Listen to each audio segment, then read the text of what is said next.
महापुरुष की चरणारविंद अधूरमणि का वृत्तांत।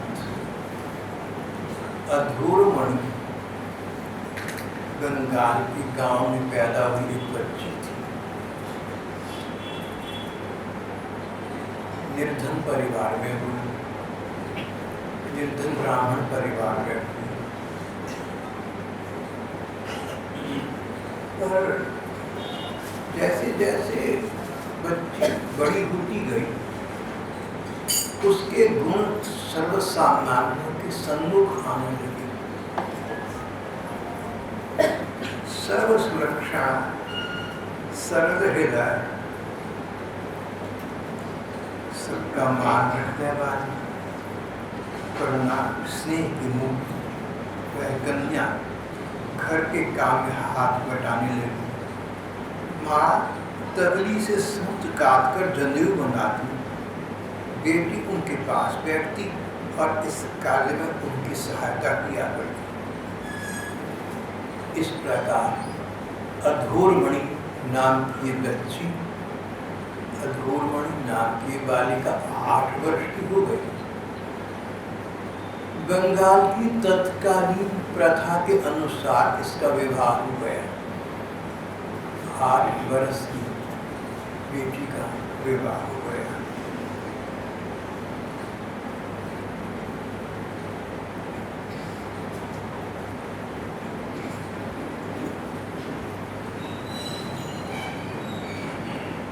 बारह वर्ष की हुई, विवाह को 4 वर्ष हुए थे। 8 वर्ष की बच्ची 12 वर्ष की हुई तब उसके पति जो बनाए गए थे, जिस बालक से विवाह हुआ था, उसकी अकाल मृत्यु हो गई।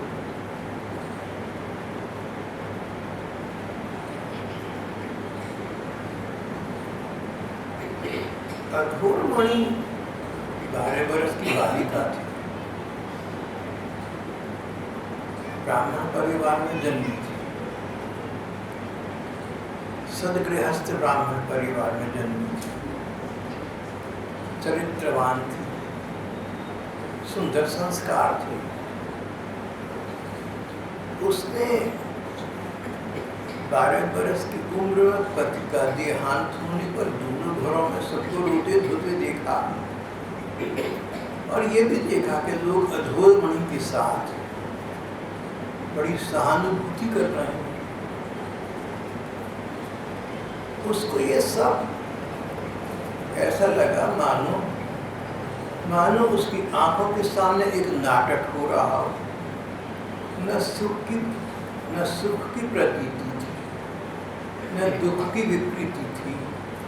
मानो मन में कुछ भी ना हो, एक नाटक चल रहा हो। और इस प्रकार का ये सब प्रपंच शांत हुआ तो 12-13 वर्ष की अधूरमणि यहाँ उसके संस्कार जारी रहे, सत्संग का प्रभाव जागा। उसने मन ने सोचा कि मैं तो सदा की सधवा हूँ, किसी पुरुष की मृत्यु होने से मैं विधवा कैसे हो सकती हूँ।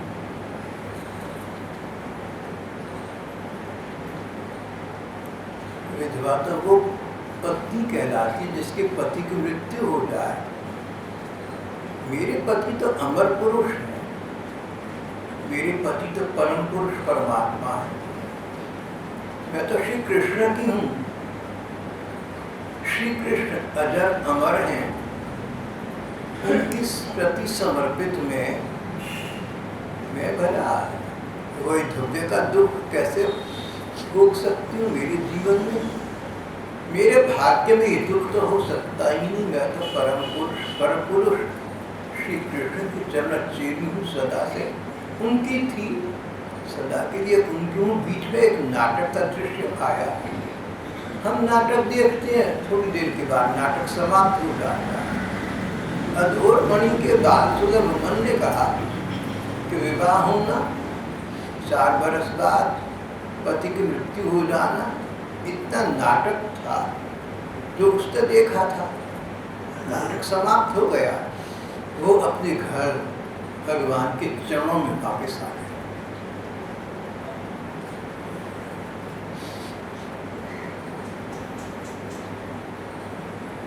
फिर इस छोटी अवस्था में उसे एक किन्हीं महात्मा का संग प्राप्त हो गया। एक वीतराग, ऐसे परिवार से परे, स्वयं भगवत चिंतन में लीन रहने वाली किन्हीं महात्मा से उसका संसर्ग हुआ, संयोग हुआ, मिलना हुआ। उन्होंने कहा, बेटा तू श्री कृष्ण की थी, उन्हीं की है।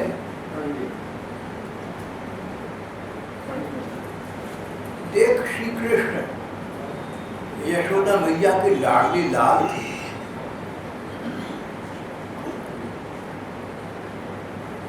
गोपाल कृष्ण मैया बाबा के लाडली लाल थे। वे गोपाल कृष्ण कहीं चला थोड़ा गए हैं, अभी भी यही है। उनका ध्यान कर, उनका चिंतन कर, तो वे गोपाल भगवान तेरे प्रत्यक्ष जीवन में आ विराजेंगे। तो उनको खेलते कूदते अपनी गोद में लाड़ लड़ाते देखेगी। भगवान तो भावग्राही है, और गोपाल भगवान तो मैया के आगे प्रकार प्रकार की लीलाएं करते हैं। जो गोपाल भगवान की हो गई, जो भगवान की हो गई, वो अनाथ कभी नहीं हुआ करती, विधवा नहीं हुआ करती। यो हिंदू धर्म ग्रंथों में ऐसा कहा है कि अगर किसी महिला के पति का शरीर शांत हो जाए और संतान सामने हो, तो संतान के रूप में पति ही पुनर्जीवित होता है। ऐसे महिला को धर्म ग्रंथों में विधवा नहीं कहा गया। महात्मा बोले, और तेरे तो गोपाल कन्हैया तेरे संतान हो, श्री कृष्ण तेरे सर्वस्व हैं।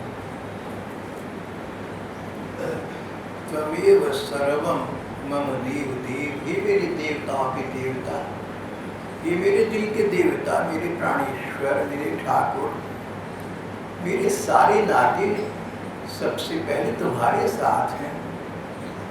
संसार के नाते तो जब तक संसार है तभी तक है, पर तुम्हारे साथ मेरे सब नाते जब तक तुम हो तब तक हैं, और तुम सदा सदा के लिए हो।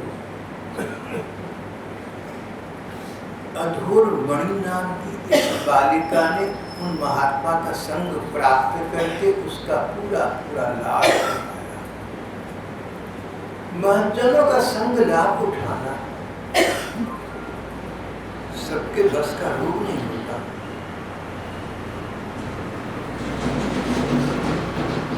कोई संत जीवन में आ जाए, कोई महापुरुष जीवन में आ जाए, कोई भगवत भक्त जीवन में आ जाए, उनके जीवन में आने का हम लाभ उठा सके, ये भी सबके भाग में नहीं होता। प्रेमावतार प्रभु चैतन्य देव 500 वर्ष पहले इस पृथ्वी पर आए। लगभग 500 लोगों ने उनका सत्संग लाभ किया और लाभ का लाभ प्राप्त किया। यद्यपि उन्हें अपने जीवन में सहस्त्रों लोगों से मिलना हुआ था।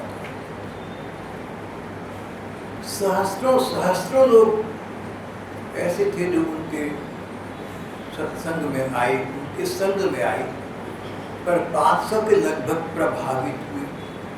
500 लोगों ने प्रेमावतार चैतन्य देव का लाभ उठाया, और उसमें 40-50 तो ऐसे निकले जो सदा सदा के लिए श्री भगवान के हो गए। ऐसे भी लोग बहुत रहे होंगे, हजारों।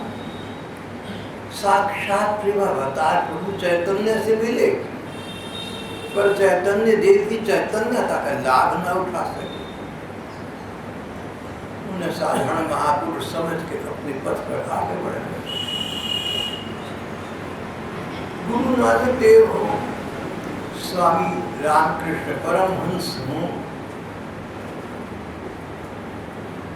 सभी की यही स्थिति है। संत संग का लाभ उठाना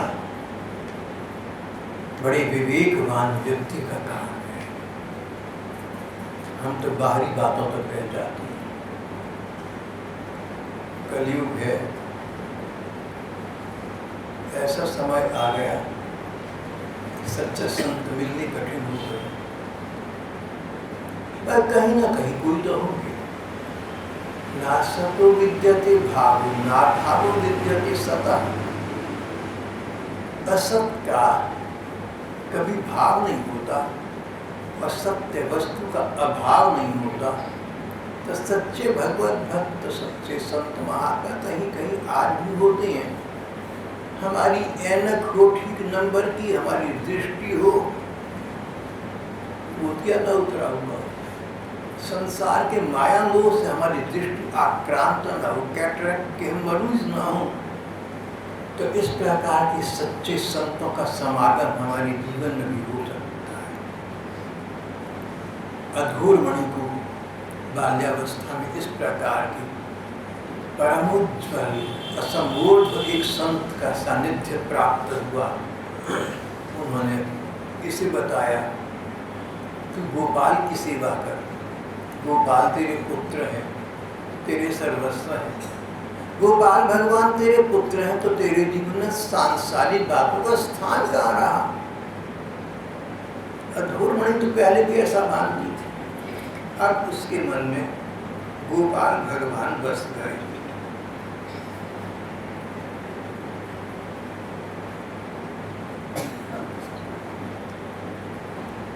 उसने एक महात्मा से गोपाल मंत्र की दीक्षा ली। गोपाल नाम जपती रहती, गोपाल भगवान के चिंतन में मग्न रहे। 12 बरस की थी। पति गृह से जल्दी ही वापस, दोबारा कहूँगा, ससुरालय से ससुराल से जल्दी वापस पितृगृह में आ गई थी। यहाँ रहते रहते अब अधूर मणि 30 बरस की हो गई। 30 बरस के होते होते उसे सदा से ऐसा लगता था और अब तो असह्य लगने लगा। ये घर संसार का कोलाहल,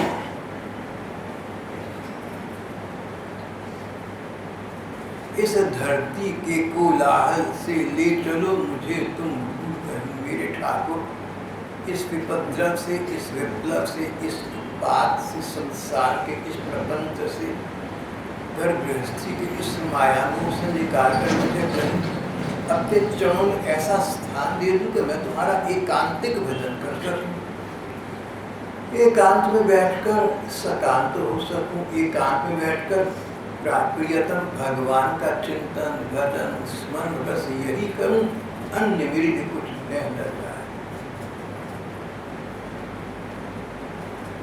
अधूर मणि 30 बरस की हो गई थी। ये विचार बार बार आते, बार बार उन्हें आक्रांत करते, उनके हृदय पर हावी होते गए।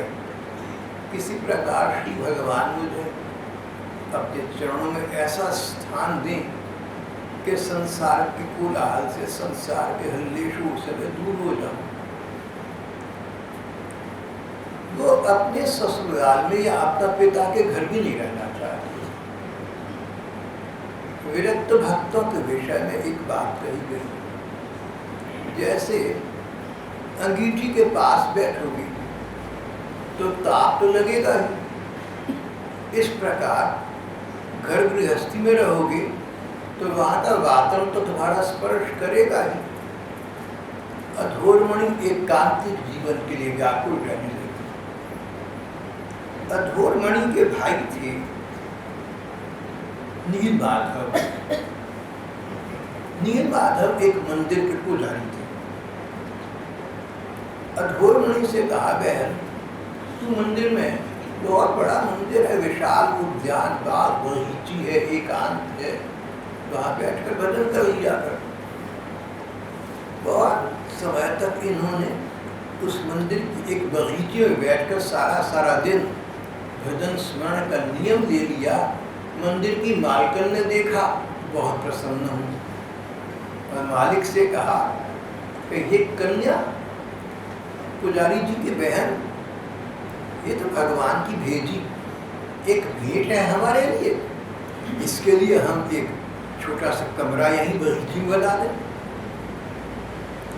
मंदिर के मालिकों ने, मालिक दंपति ने अधूर मणि के लिए मंदिर की बगीचे में एक छोटा सा कमरा सदा उनके लिए रहने के लिए बनवा दिया।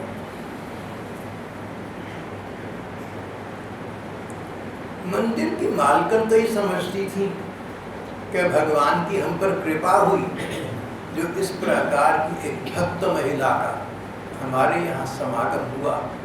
इसने हमारे दिए गए भेंट स्वरूप इस कमरे को स्वीकार कर लिया, हमारा धन धन्य हो गया, हमारा जीवन धन्य हो गया।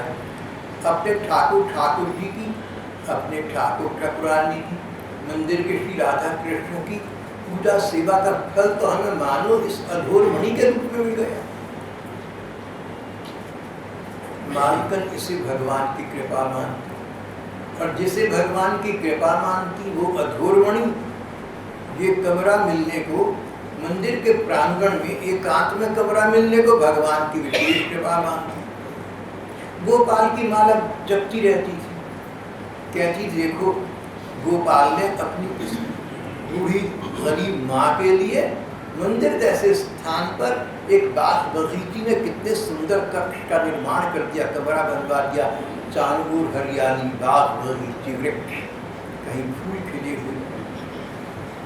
अर्धरात्रि की सत्यवीर प्रवाह में तो चारों ओर का वातावरण एक प्राकृतिक सुषमा से संपादित संपन्न रहा करता। आसमान में चांद और सितारे, कभी बादल उमड़ घुमड़ कर कहीं से आते कहीं चले जाते, कभी हल्की हल्की वृष्टि होती, बूंदाबांदी होती, कभी ओस पड़ती, घास पर पड़ती ओस मणियों के मोतियों की भांति चमकती।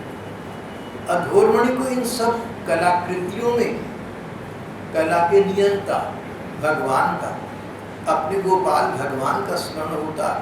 मेरे ठाकुर ने क्या क्या लीलाएं की होंगी, भला इन लीलाओं को देखने की दृष्टि क्यों नहीं दी थी हम सबको। ऐसा अधूर वाणी मन में सोचा करती। रात को 2 बजे शैया त्याग ली, रात को 2 बजे बिस्तर से उठ बैठती, लेटे लेटे भजन नहीं करती थी, बिस्तर से उठ बैठती, अलग आसन पर जा बैठती। अच्छा तो यही है, अगर रात को उठकर भजन करने की वृत्ति है तो शैया त्याग कर देना चाहिए, लेकिन आजकल के समय के अनुसार स्वास्थ्य को देख लेना चाहिए। ऐसा त्याग न करना कि स्वास्थ्य इतना बिगड़ जाए कि भजन में विक्षेप आ जाए, भजन में बाधा आ जाए। तो चाहे बिस्तर में बैठकर लिहाफ लेकर और चाहे एक तरफ अकेले में बैठकर, जहाँ हो सके वहाँ भगवान का स्मरण भजन करना चाहिए। अधूर मणि 2 बजे शैया त्याग देती, नित्य कर्म से निवृत्त होती, गोपाल नाम के जप में लग जाती, गोपाल ठाकुर का ध्यान करती। उन्हें लगता नयन निमीलित करती, आंखें मीचकर अपने गोपाल का ध्यान करती, तो ऐसा लगता कि यशोदा मैया के लाले लाए कन्हैया भैया उनके सामने आ गए। वृंदावन के गोपाल गोपाल श्री कृष्ण उनकी मन की आंखों के सामने मानो प्रकट हो जाते। 2 बजे से लेकर 8 बजे तक इस प्रकार भगवान की ये लीला चलती है। अधूर मणि इसमें मस्त रहती, इसमें व्यस्त रहती। और 8 बजे मंदिर में झाड़ू बुहारू लगाती, मंदिर के ठाकुर जी राधा कृष्ण की सेवा पूजा करती, भोग राग आदि की व्यवस्था कर में जुट जाती, साग सब्जी के साथ भात पकाती, ठाकुर जी को निवेदन करती, प्रसाद के रूप में स्वयं ग्रहण करती, संध्या आरती के पश्चात फिर जप और ध्यान में बैठ जाती, देर रात तक बैठती। जप और ध्यान, भगवान के नाम का जप और भगवान के रूप का ध्यान। एक रसिक महात्मा थे, उच्च कोटि के ज्ञानी विद्वान और भगवान की प्रेमा भक्ति में डूबे हुए। उनसे पूछा कि धर्म ग्रंथों का मुझे ज्ञान नहीं है, न मेरी रुचि है, क्या आप मुझे सरल में बता सकते हैं कि भगवान को पाने का, प्रसन्न करने का फूल प्रूफ मेथड, पक्का सुनिश्चित उपाय क्या है? बोले हाँ, नाम का जप, रूप का ध्यान। उन महात्मा ने बहुत सुंदर उत्तर दिया। सारे धर्म ग्रंथों का सार उन 2 शब्दों में आ गया, नाम रूप। नाम का जप करना, राम राम हरि हरि कृष्ण कृष्ण हरि हरि, जो नाम अच्छा लगे उसका जप करना। रूप का ध्यान करना, जिस नाम का जप करते हो उस नाम के अनुरूप रूप का ध्यान करना। नाम रूप का आश्रय लेने से नामी भगवान कभी ना कभी इन चर्म चक्षुओं तक के सामने प्रकट हो जाते हैं।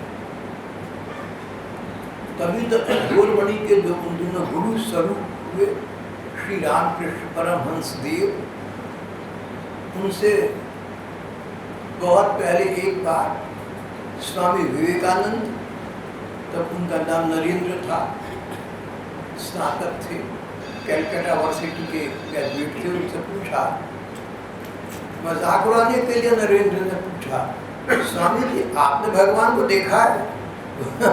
देखा है, जैसा तुझे देख रहा हूँ, जैसा तू मुझे देख रहा है ऐसा देखा है। ऐसे बात करते हैं, मिलके बैठते हैं।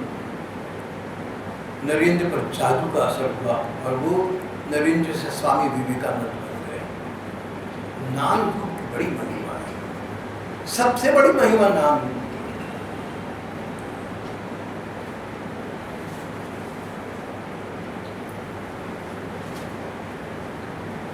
जब करते समय थोड़ा दूध और नारियल के 1 लड्डू लेकर सो जाती हूँ।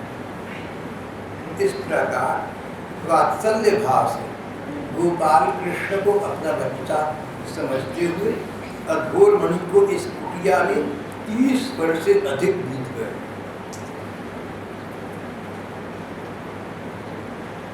वृंदावन से एक महात्मा आए जो 4 महीने पहले बूढ़े बुजुर्ग व्यक्ति थे, यहाँ बैठिए।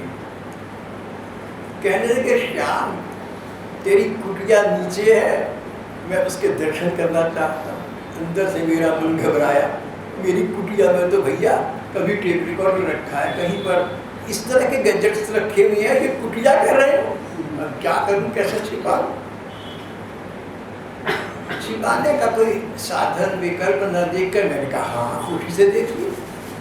देखो जब कोई काम पता करना पड़ेगा ना तो खुशी से हाँ कर दो, कराना तो पड़ेगा ही। महात्मा अद्भुत विचित्र थे। जाकर बैठे, एकदम गंभीर हो गए, आंखें नीच ली, 2-3 मिनट सन्नाटा छाया रहा, आंखें खोली, बोले मन स्थिर हो गया। देश विदेश में बहुत घूमा हूँ, रहते वृंदावन थे, वृंदावन से बाहर बहुत घूमा हूँ, लेकिन वृंदावन के बाहर आज वृंदावन की प्रतीति तेरी इस कुटिया में हुई। मन की भावना से स्तब्ध हो गया। जाती रही भावना जैसी, प्रभु मूर्ति देखी तिन तैसी। भावना है मेरी कुटिया, मेरा कमरा। वैसे प्रसंगवश एक बात, प्रसंग से तो रहित है, मैंने तो अपनी कुटिया जैसे कहते हैं उसका नाम स्टूडियो रखा हुआ है। स्टूडियो, टेप रिकॉर्डर इसमें, रेडियो इसमें और इस तरह की चीजें। और नाम स्टूडियो का भी नाम रखा है, जैसे आर.के. स्टूडियोज, ऐसे मेरा नाम ओ भवन स्टूडियो। तो बोले भाई इसका क्या मतलब है? मैंने कहा अगर इस पर कोई अचानक आ जाए, बड़ा क्रोध करता हूँ तो मेरी कुटिया में कैसे आया? मन में तो ये ना कि देख लेगा क्या क्या क्या रखा हुआ है ऊपर से, तुझे पता नहीं एकांतिक को भवंस। एक बार मैंने वृंदावन में एक बुजुर्ग महात्मा से कहा, कुछ मेरी बात चली तो क्या पूछ रहे थे, तो मैंने कहा जी मेरा इंटरेस्ट है क्रोधमूर्ति स्वामी अशांतानंद जी महाराज, क्रोध की मूर्ति सदा अशांत रहेंगे, क्रोधमूर्ति स्वामी अशांतानंद जी महाराज को भवन स्टूडियो। बहुत हंसे। चलो ये तो भगवान की लीला है, पता नहीं लीला भगवान कहाँ क्या करते हैं, क्या कराते हैं। भगवान की लीला शब्दों से अतीत है, हमारी समझ से परे है। अधूरमण बाल भगवान की श्री कृष्ण के गोपाल रूप में सेवा चिंतन करते करते अपना समय यापन कर रही थी। 30 वर्ष की थी जब मंदिर की इस कुटिया में आ गई थी। 30 वर्ष करते करते, भजन करते करते, स्मरण करते करते समय व्यतीत हो गया। अब 60 वर्ष की हो गई। समय कितने द्रुत गति से व्यतीत होता है, ये तो सब आपके अपने जीवन का अनुभव होगा। कभी आप सोचिए ना कि आप स्कूल में पढ़ते थे तो लगता है कल की बात है। अधूरमणि 60 वर्ष की हो गई। वसंत ऋतु आ गई। एक बार उनकी कुटिया के चारों ओर अभिभाग वैसी का वही प्राकृतिक सुषमा से संपन्न वातावरण था। हल्की हल्की शीतल वायु प्रवाहमान थी। मंदिर में भौरी गुंजार रही थी, महिलाएं कर रही थी। हरे हरे वृक्षों की हरियाली देखते बनती थी, कहीं कीड़े पुष्प खेल रहे थे। बहुत सुंदर प्रकृति का वातावरण था। अधूरमणि जब संख्या पूरा करके चुकी थी कि अचानक देखा उनकी कुटिया में, उनके कमरे में एक दिव्य प्रकाश व्याप्त हो गया। एक ऐसी रोशनी फैल गई दिव्य, जो ना तो बिजली की थी, ना दीवे की थी, ना मोमबत्ती की थी, और ना चांदनी की थी, ना सूरज की थी। इन सबसे अलग एक दिव्य प्रकाश कमरे में दिखा।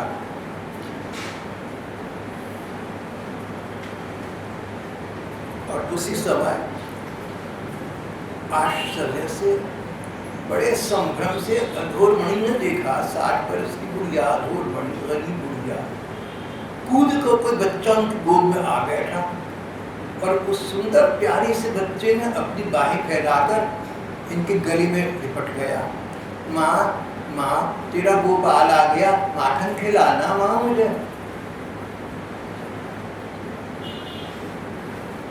मालूम पड़ी, बोली गोपाल इस माँ के पास माखन कहाँ से आ बेटा, ये तो भी तेरी माँ गरीबनी है।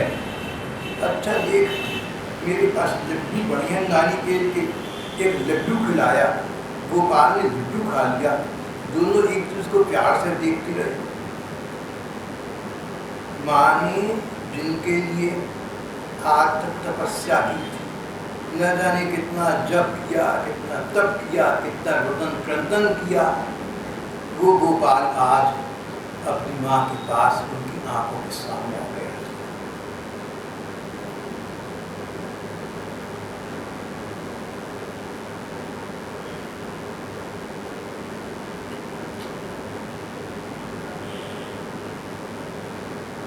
गोपाल छाया की तरह मैया के साथ हर समय रहने लगा।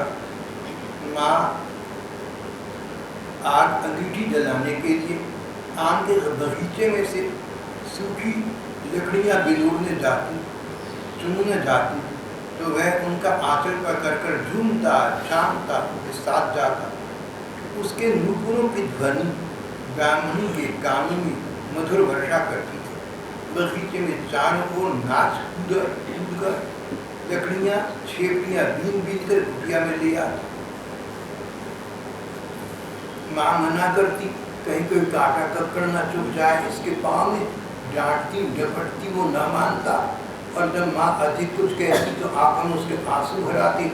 तब माँ प्यार से उसको लिपटा रही, उसके आंसू पूछती और उसको कुछ गाड़ रही। रंधन के समय कभी माँ की पीठ पर चढ़ जाता, दोनों हाथों से उसे जकड़ लेता, कभी स्वयं रंधन करने का माँ से आग्रह करता, उसके मना करने पर रुक जाता। जब माँ जप करने बैठती तो उनका चुपचाप जप करते बैठना गोपाल को बड़ा बुरा लगता। कौन बच्चा चाहता है कि मेरी माँ जप करती रहे? अरे मेरे से बात कर।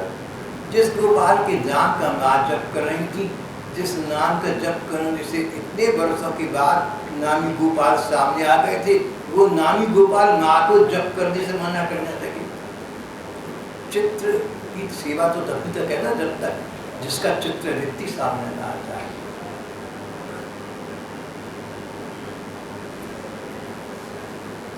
और स्वामी रामकृष्ण परमहंस देव के पास ही अक्सर जाया करते थे।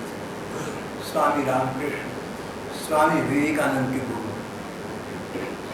स्वामी रामकृष्ण के एक भक्त शिष्य राखाल की चर्चा यहाँ पिछले पाठ में। राखाल भी सन्यासी हो गए थे, उनका नाम ब्रह्मानंद हो गया। एक बार अधोरमणि रामकृष्ण के पास गए, उन्हें जप करते देखा। रामकृष्ण बोले, तुम अभी इतना जप करते क्यों करते? सब तो मिल गया, जप करना बंद कर दो। मानो गोपाल भगवान के मन की बात रामकृष्ण के मुख से निकली। भक्तों से भगवान बहुत बातें निकलवा देती हैं। और अधोरमणि जिसको जप करने का अभ्यास पड़ गया था, जैसे शराबी को शराब के नशे का न छूटने वाला, उन्होंने जप करना बंद कर दिया। जिनके लिए जप था वो सामने आ गए थे, उनकी सेवा जब से अधिक थी।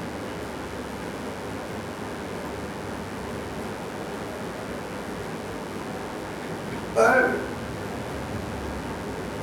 भक्त का नाम जप भक्त का नाम जप का अभ्यास आसानी से छूटता नहीं, कारण नाम और नामी भगवान एक है। भक्त को नाम के जप में वही सुख मिलता है जो नामी भगवान के पास मिलता है। नाम में एक गुण है जो नामी भगवान में नहीं है। भगवान कभी भक्त को छोड़ भी जाते हैं, आंखों से ओझल हो जाते हैं, पर नाम उस समय भक्त को नहीं छोड़ता। नाम भक्त का चिर संगी है। भगवान के विरह में, भगवान के वियोग में भगवान का नाम ही भक्त प्राण रक्षा करता है। श्री राम जी के विरह में सीता जी और भरत इत्यादि ने, श्री कृष्ण के वे गोपिकाओं ने नाम के सहारे जीवन यापन किया। नाम ले लेके तेरा हम तो जिए जाएंगे।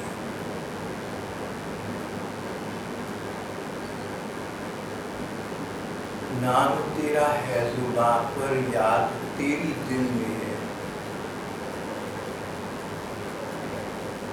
गोपिकाएं कहती थी कृष्ण चले गए, मथुरा चले गए, द्वारका चले गए, कोई बात नहीं, हम उनके नाम का जप करती करती अपने शरीर को शांत करते।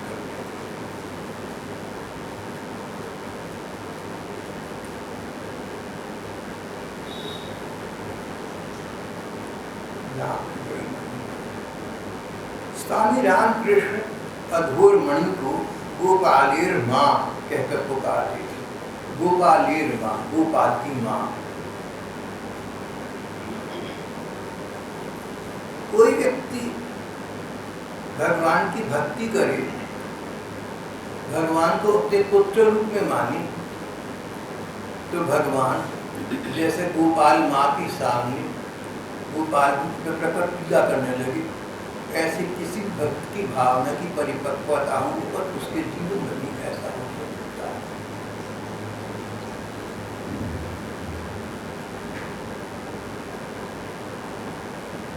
भगवान पूजा विचित्र है।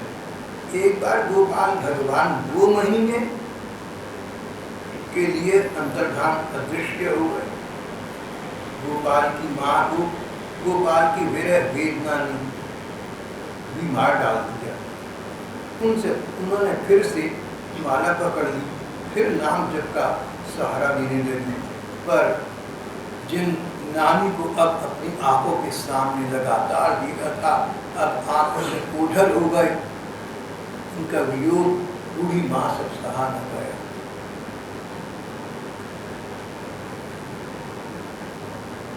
माँ अधूर मणि मन ही मन सोचा करती थी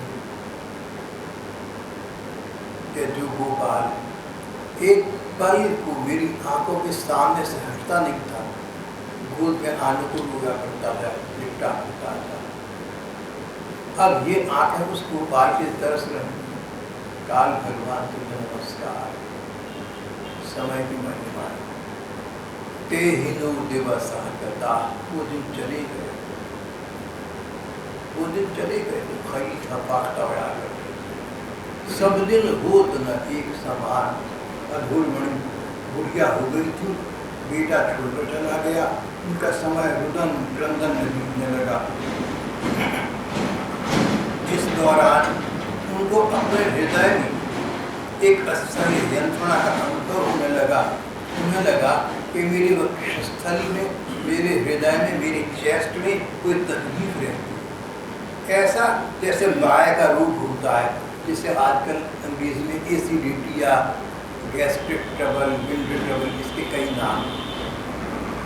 पुरानी जमाने की महिलाएं इसे माया का रूप कहते। वात के पित्त और कफ सब बीमारी इनकी के कारण से है, ऐसा आयुर्वेद बताता है।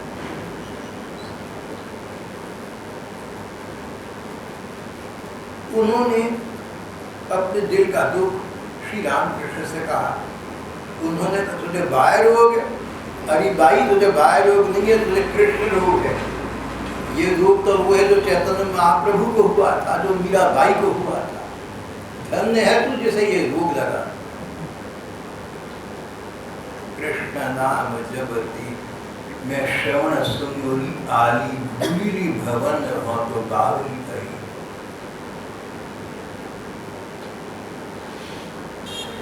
मन की दशा कछु और है।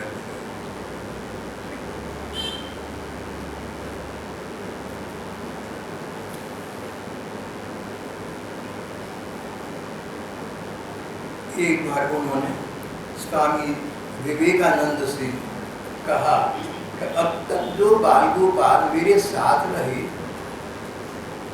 कहीं मेरे मन का भ्रम तो नहीं था, कहीं मैंने कल्पना को यथार्थ तो नहीं समझ दिया। कौन कह सकता है मेरे मन का भ्रम रहा? बरसों ये भ्रम मेरे साथ रहा। स्वामी विवेकानंद निराकार प्रकार की उपासना के उन दोनों श्रद्धालु निराकार ब्रह्म को, राम कृष्ण देवताओं वगैरह को जब नहीं मानते थे, लेकिन अधूर मणि माँ की सरलता सच्चाई को पहचान गए। बोले माँ तुमने ठीक देखा है, तुमने गोपाल को देखा है, गोपाल ही तुम्हारी साथ नहीं है, तुमने सत्य का ही दर्शन किया है। राम कृष्ण को पता लगा बहुत, क्यों भाई विवेकानंद तुम तो निराकारवादी था, तो गोपाल कृष्ण कैसे दर्शन देते थे? बोल। विवेकानंद ने राम कृष्ण में मस्तक टिका दिया, आपने कृपा है।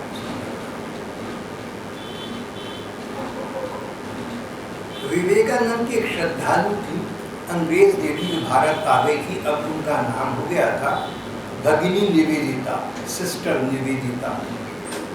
बहुत बुद्धिमान थी, बहुत विद्वान थी।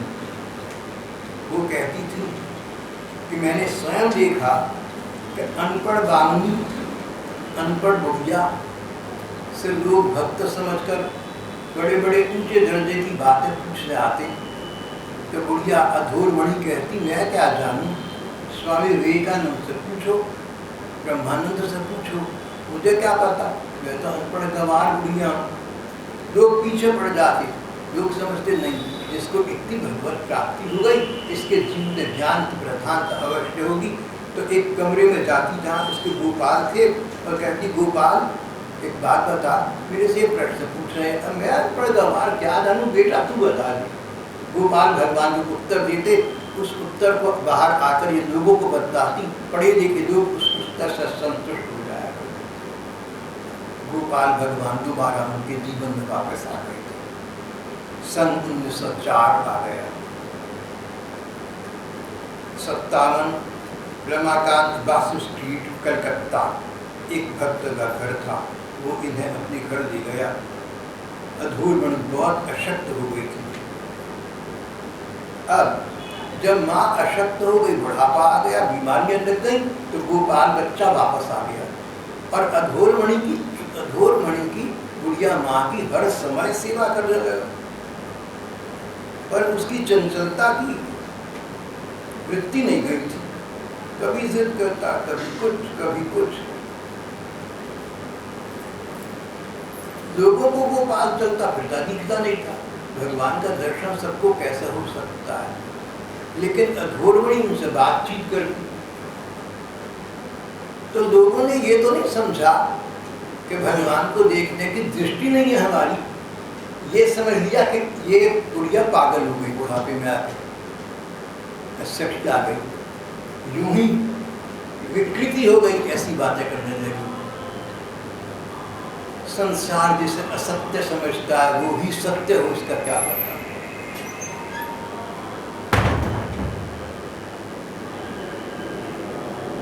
उसके बाद सिस्टर निवेदिता गोपाल माँ से इतनी प्रभावित हूँ कि सेवा करने के लिए अपने घर 67 बसुपाड़ा कलकत्ता अपने घर ले गए। बड़ी श्रद्धा भक्ति से उनकी सेवा करने लगी।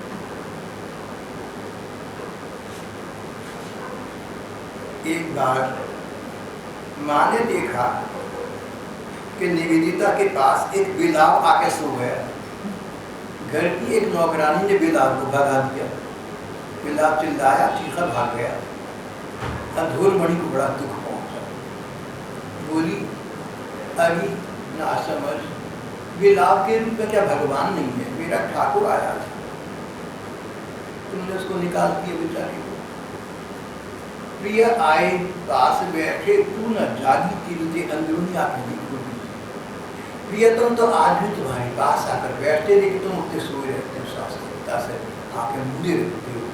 प्रिय आए पास बैठे, तू न जागी, हाय कैसी नींद सोई तू अभागी। रविन्द्रनाथ ठाकुर की एक कविता का ये रूपांतर है, जो गीतांजलि निकले, गीतांजलि को एडवर्टाइज कर रहा था। He came and sat by my side and I could not.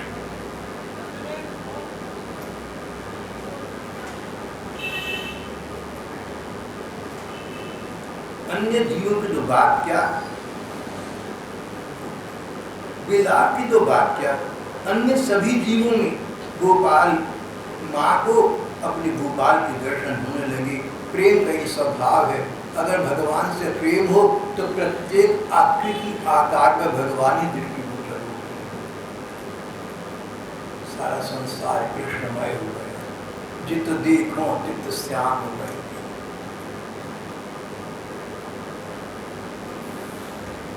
और एक दिन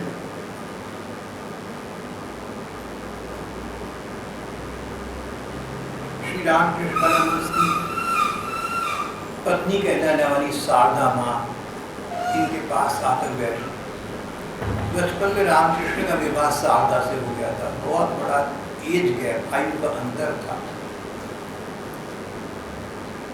24 घंटे में रामकृष्ण ने शारदा से कहा था, तेरा मेरे से विवाह हुआ, मेरे से संसार की सुख पाना तेरा अधिकार है, धर्म अधिकार देता है, पर मैं तुझे एक बात कहता हूँ, तू मेरे से 2 प्रकार का सुख प्राप्त कर सकती है, संसार का सुख और दूसरा भगवान का सुख। बोल तू क्या चाहती है? और शारदा माँ भोली बच्ची ने कहा, भगवान का सुख चाहती हूँ। तब से ये कहलाने के लिए पति पत्नी थे, पर सच्चे अर्थ में माँ बेटी के समान रहते थे।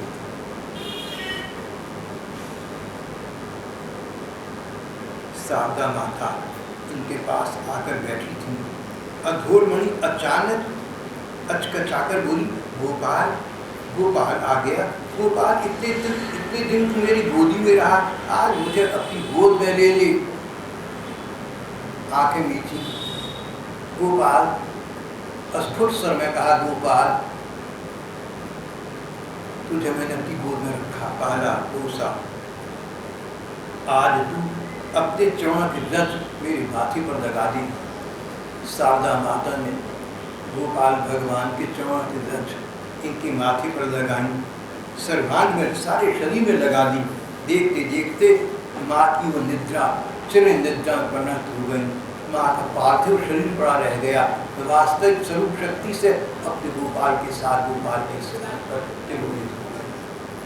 8 जुलाई 1906 को भक्तों के कलकंठ नाम कीर्तन की ध्वनि से गंगा तक मुखरित हो उठा।